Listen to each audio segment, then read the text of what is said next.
कि सब लोग ठीक होंगे। तो आज की क्लास में हम लोग बाल विकास और शिक्षा शास्त्र के क्वेश्चंस देखेंगे, जो कि 30 क्वेश्चन रहेंगे, सिलेक्टेड क्वेश्चंस रहेंगे जो आपके एग्जाम में देखने को मिलेगा यहाँ से। ठीक है, तो चलिए क्लास को स्टार्ट करते हैं। क्वेश्चन ऑफ फर्स्ट आप लोग के स्क्रीन पे, निम्नलिखित कथनों में से किसे अधिगम प्रक्रिया का एक विशेषता नहीं माना जा सकता है? अधिगम लक्ष्य उन्मुख है, बिल्कुल सही है। अधिगम न करना भी अधिगम प्रक्रिया है, ठीक है, लेकिन आपको शैक्षिक संस्था ही, यहाँ पे देखो, शैक्षिक संस्थान ही एक ऐसी जगह है जहाँ अधिगम को स्थान मिलता है। बिल्कुल गलत है, यानी कि third is the right answer. ठीक है, नेक्स्ट इसका आंसर देगा आप लोग कि शैक्षणिक तकनीकों, वर्गीकृत अधिगम, सामग्री बहु मूल्यांकन तकनीक तथा परिवर्तन जटिलताएं, सामग्री का स्वरूप किससे संबंधित, बताना। तो आंसर होगा यहाँ पे विभेदित अनुदेशन की बात की गई है। ठीक है, जो कि एक मनोविज्ञान में विभेदित अधिगम के रूप में इस प्रकार का जो अधिगम होता है, शिक्षण अधिगम प्रक्रिया में एक शिक्षक कक्षा के छात्रों के लिए भिन्न अलग अलग तरह से उनकी रणनीति होती है, शिक्षा रणनीति का उपयोग करके पढ़ाता है। ठीक है, नेक्स्ट इसका आंसर दीजिएगा कि पूर्व प्राथमिक स्तर पर बच्चे को खोज की अनुमति देने से उसे संतोष मिलता है। वे व्यतीत हो जाते हैं जब उन्हें हतोत्साहित किया जाता है। वे ऐसा अपनी अभिप्रेरणा के कारण करते हैं, बताना। तो आंसर होगा अपने अपेक्षा को कम करने की बात की गई है, यानी कि एक शिक्षक को स्वयं सीखने की प्रक्रिया के दौरान छात्राओं को क्या करें, जो बीच में बाधा नहीं बनना चाहिए, और बच्चे को क्या करें, उन्हें उत्सुक करें, मोटिवेट करें कि वे अपने ज्ञान से नई चीज़ें खोजें और सीखें। ठीक है, नेक्स्ट एक शिक्षक के लिए निम्नलिखित में से कौन सी सर्वाधिक प्रभावी विधि हो सकती है जो उनकी इस अपेक्षा को पूरी तरह कर सके। ठीक है, वंचित विद्यार्थी भी अपनी भागीदारी में सफल हो। बताना आंसर क्या होगा, बताना आंसर। तो देखो यहाँ पे आंसर होगा उनकी सफलता के लिए उसके अंदर क्षमता के प्रति विश्वास जो है भावना को अभिव्यक्त करना। ठीक है, कि आप कह सकते हैं कि आप कर सकते हैं, यू कैन डू इट। ठीक है, एक मोटिवेट कर सकते हैं, उसको प्रोत्साहित करते हैं। ठीक है, तो राइट आंसर होगा यहाँ पे आत्मविश्वास उसके अंदर खुद के पैदा करना है। ठीक है, यहाँ पे फर्स्ट हिस्सा करेगा। नेक्स्ट क्वेश्चन का आंसर देना। एक शिक्षक पाठ पढ़ने में फलों और सब्जियों की कुछ तस्वीरों का उपयोग कर छात्राओं के साथ एक चर्चा आयोजित करता है। छात्र अपने पूर्व ज्ञान के साथ पोषण की नई अवधारणाओं को जोड़ने का प्रयास करते हैं। यह तरीका निम्न में से किस उपागम पर आधारित है, बताना। तो आंसर देखो आपका अधिगम का शास्त्रीय अनुबंधन की बात नहीं की गई है, पुनर्बलन का सिद्धांत नहीं, अधिगम का सक्रिय, यानी कि राइट आंसर होगा ज्ञान का निर्माण करने की बात की गई है। यहाँ पर राइट आंसर क्या होगा, fourth is the correct answer होगा, जो कि एक शिक्षक को अधिगम उपलब्ध कराने के लिए अलग अलग कार्य और एक दैनिक जीवन से उसको संबंधित, यानी कि रियल लाइफ से कनेक्ट करके, प्रीवियस नॉलेज को कनेक्ट करके रियल लाइफ से। ठीक है, नेक्स्ट इसका आंसर बताना कि निम्नलिखित में से प्रगतिशील शिक्षा की विशेषता कौन सी, बताना। मात्र जहाँ आएगा नेगेटिव है। परीक्षा में अच्छे अंक की बात नहीं की जाती, लगातार परीक्षा भी लेंगे तो भी बच्चा बोर हो जाएगा, यानी कि राइट आंसर होगा आपका कि लचीला समय सारणी और बैठने की व्यवस्था। ठीक है, यानी कि fourth is the correct answer, जिसमें छात्र क्या करेगा और उसको सहयोग मिलेगा और संचार समस्या सोचने की उनको मिलेगी। ठीक है, वहाँ पे तो fourth is the right. Next question का आंसर देना। बच्चों में ज्ञान के निर्माण और उनके व्यर्थ का निर्माण, उनके अर्थ का निर्माण करने की क्षमता होती है। इस दृष्टिकोण से एक शिक्षक की भूमिका डैश की, बताना। तो सबको पता है आपको कि सुविधादाता होता है यहाँ पे, right answer first is the correct answer. एक फैसिलिटेटर के रूप में जहाँ पे ऐसी वातावरण की स्थापना करनी चाहिए जहाँ पे छात्र क्या करें, काम करके सीखे, लर्निंग बाय डूइंग की बात की गई है। नेक्स्ट, निम्नलिखित में से किसे छोड़कर शिक्षक अन्य विकल्पों में से समस्याओं को छात्र के लिए मज़ेदार बना सकता है, बताना। तो आंसर होगा जब स्वयं काम कर रहे हो तब उनसे उन कामों की पूर्णता की अपेक्षा करें। ठीक है, तो राइट आंसर क्या होगा, थर्ड। नेक्स्ट, रचनात्मक आकलन डैश हो सकता है, पूर्व परिचय बाद परिचय, यानी कि दोनों होगा। ठीक है, आपका राइट आंसर क्या होगा, third is the correct answer. इसमें, ठीक। Right answer third. नेक्स्ट, एक शिक्षक को चाहिए कि, बताना एक शिक्षक को क्या चाहिए।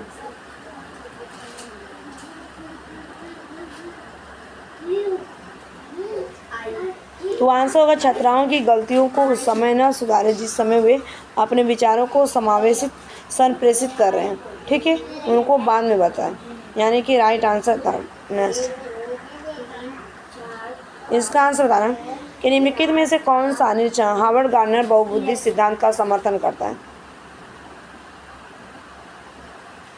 तो आंसर होगा मस्तिष्क के एक भाग में क्षति केवल किसी एक विशिष्ट योग्यता को प्रभावित करती है, न कि संपूर्ण को, ठीक है, यानी कि first is the right answer. Next question का आंसर देना।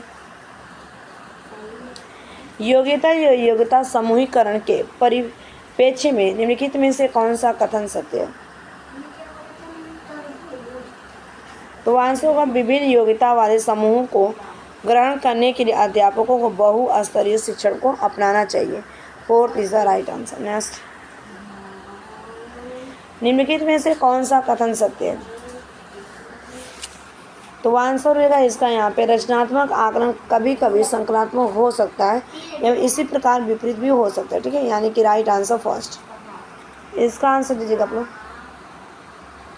एक अध्यापक या अध्यापिका विद्यार्थियों को किसी विषय की अपनी अवधारणात्मक को प्रतिबिंबित करते हुए संकल्पात्मक मानचित्र यानी कंसेप्ट मैप का निर्माण करने को कहता या कहती, वो बता रहा हूँ।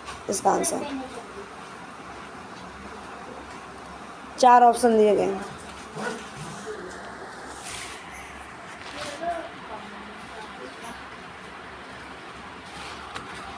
आंसर होगा यहाँ पे आपका सेकेंड वाला, ठीक है, रचनात्मक आकलन कर रही है या कर रहा है, second is the right answer. Next, निम्नलिखित में से कौन सा ब्लूम के पुनः संशोधित वर्गीकरण में मूल्यांकन इवैल्यूएटिंग के क्षेत्र को प्रदर्शित करता है। तो आंसर होगा इसका एक समाधान की तार्किक सुसंगतता का परीक्षण करना, ठीक है, second is the right answer. Next, इसका आंसर देना।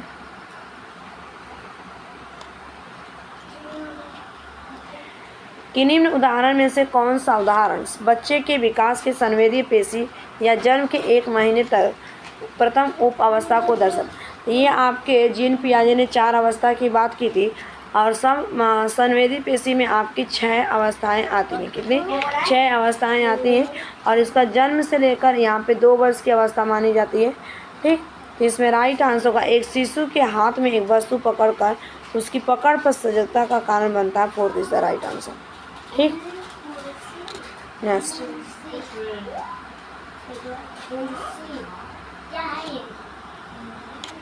नीचे लड़कों और लड़कियों के बारे में कुछ कथन दिए गए हैं, आपके अनुसार इनमें से कौन सा कथन सत्य बताना। तो आंसर होगा लड़के को घर के काम में मदद करनी चाहिए, ठीक है, लड़कों को भी घर के काम में मदद करनी चाहिए। तो right answer first. Next question का आंसर देना। पियाजे के संज्ञान विकास के अनुसार किस अवस्था में एक बच्चा ब्लॉक, उंगलियों आदि का प्रयोग करके गणितीय समस्याओं को हल करना सीखता है, बताना। तो आंसर होगा आपका ठोस संक्रियात्मक अवस्था में, जो कि ये आपका होता है 7 से लेके 11 वर्ष की अवस्था बताई जाती है, जिसे कंक्रीट ऑपरेशनल स्टेज बोला जाता है। ये तीसरी अवस्था आती है। नेक्स्ट, डैश को विपरीत शिक्षण की संकेत माना जाता है। तो आंसर होगा यहाँ पे छात्रों द्वारा प्रश्न पूछना, ठीक है। जब छात्र क्या करेंगे, प्रश्न पूछेंगे, उनको प्रेरित करेगा शिक्षक, यानी कि मोटिवेट करेगा, तो अलग अलग सवाल डिफरेंट टाइप्स के जो क्वेश्चन का आंसर देने के लिए और डिस्कशन करवाएगा वहाँ पे, ठीक है। ओपन एंडेड की बात की गई है, डाइवर्जेंट थिंकिंग। नेक्स्ट, निम्नलिखित में से कौन सा क्रम पियाजे के द्वारा दिए गए संज्ञान विकास की अवस्थाओं का सही क्रम है। तो आंसर होगा यहाँ पे संवेदी पेशी अवस्था, पूर्व संक्रियात्मक अवस्था, ठोस संक्रियात्मक अवस्था, औपचारिक संक्रियात्मक अवस्था। First is the right answer. Next question का आंसर देना कि अध्यापक को यह सुनिश्चित करना है कि उसकी कक्षा के सभी शिक्षार्थी अपने आप को स्वीकृत और सम्मानित समझे। इसके लिए शिक्षक को चाहिए कि वो डैश से। तो आंसर क्या हो जाएगा। तो आंसर होगा अपने छात्राओं की सामाजिक और सांस्कृतिक पृष्ठभूमि को जाने और कक्षा में विविध मतों को प्रोत्साहित करने की कोशिश करें। Second is the right answer. इसका आंसर बताना। एक शिक्षार्थी जो अपनी मातृभाषा सीख रहा है और दूसरा शिक्षार्थी उसी भाषा को दूसरी भाषा के रूप में सीखता है, तो दोनों किस प्रकार की गलतियां समान रूप से कर सकते हैं? तो आंसर होगा आपका विकासात्मक का। ठीक है, third is the right answer. Next,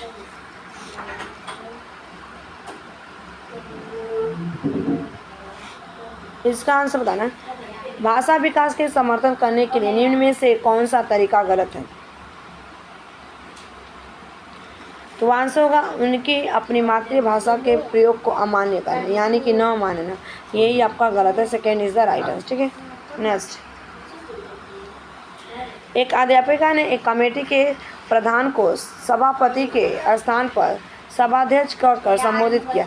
यह संकेत करता है कि अध्यापिका किस तरह की? बताओ। तो आंसर होगा आपका लिंग मुक्त पर भाषा का प्रयोग करती है। ठीक है, राइट आंसर क्या होगा यहाँ पे? Second is the correct answer होगा। ठीक है, यानी कि वो लिंग मेल और फीमेल की बात नहीं की जा रही है, दोनों को प्रायोरिटी दी जा रही है। नेक्स्ट, एक भाषा डैश में शामिल होती है, बताना। एक भाषा, तो आंसर होगा आपका सार्थक प्रतीक होता है। ठीक है, एक संचार होता है, बातचीत करने का जरिया होता है। नेक्स्ट, ठीक है, निम्नलिखित में से कौन सा विकासात्मक विकार का उदाहरण नहीं है? तो आंसर होगा पर अभिघातक तनाव। ठीक है, third is the right answer. Next, सामाजिक में सम्मिलित सांस्कृतिक संचारण और डैश है। ऑप्शन ए दिया गया है फर्स्ट वाला, विद्रोही को निरुत्सित करना, तो ये तो नहीं होगा। बच्चों को वर्गों में समाहित करना, बिल्कुल नहीं। सर्वगात्मक उपलब्ध, ये भी नहीं। तो राइट आंसर वैयक्तिक व्यक्तित्व विकास, यानी कि second is the right answer. Next, एक शिक्षिका दो एक समान गिलासों को प्रदर्शित करती है जो जूस की समान मात्रा से भरे हुए। वह उन्हें दो भिन्न गिलासों में खाली करती है, जिनमें एक गिलास की पहचान करने के लिए कहती है जिसमें जूस ज़्यादा है। बच्चे प्रतिशत देते हैं कि लंबे गिलास में जूस ज़्यादा है। शिक्षिका के बच्चों को डैश करना होती है। आंसर होगा यहाँ पे राइट आंसर विकेंद्रीकरण, यानी कि सेंट्रलाइजेशन की बात की जा रही है। बच्चे को एक लंबा गिलास दिया गया है और एक बच्चे को चौड़ा गिलास दिया गया है। ठीक है, और दोनों में क्या है? पानी बराबर है, दूध बराबर है, लेकिन इसको बोला ये नहीं चाहता है, यानी कि वो रिवर्सिबिलिटी नहीं कर पाता उस चीज़ का। यानी घर से दुकान गया, लेकिन दुकान तो पहुँच गया, लेकिन दुकान से वो घर नहीं आ पाता। ठीक है, नेक्स्ट, कर्नल सिंह कानूनी कार्रवाई तथा खर्चे के बावजूद आयकर नहीं देते। वे सोचते हैं कि वे एक भ्रष्ट सरकार को समर्थन नहीं दे सकते जो अनावश्यक बाधाओं के निर्माण पर लाखों रुपए खर्चे कर दे। वे संभवतः कोरबर के नैतिक विकास की किस अवस्था में? बताना। आंसर होगा पश्च परंपरागत की बात की गई यहाँ पे। ठीक है, second is the right answer. Next, जो बुद्धि सिद्धांत बुद्धि के सम्मिलित मानसिक क्रियाओं जैसे पराघटा और बुद्धि द्वारा लिए जा सकने वाले विविध रूपों जैसे सृजनात्मक बुद्धि को शामिल करता है, वो निम्न में से क्या है? आंसर होगा स्टर्नबर्ग का बहुबुद्धिमत्ता का सिद्धांत, बहुबुद्धिमत्ता का त्रितंत्र सिद्धांत। और ये कब दिया गया था? तो 1986 यानी कि 1986 में स्टर्नबर्ग ने दिया था। ठीक है, तो ये आपके 30 क्वेश्चन कंप्लीट हो गए। Thanks for watching this video. Bye bye, take care, have a nice day.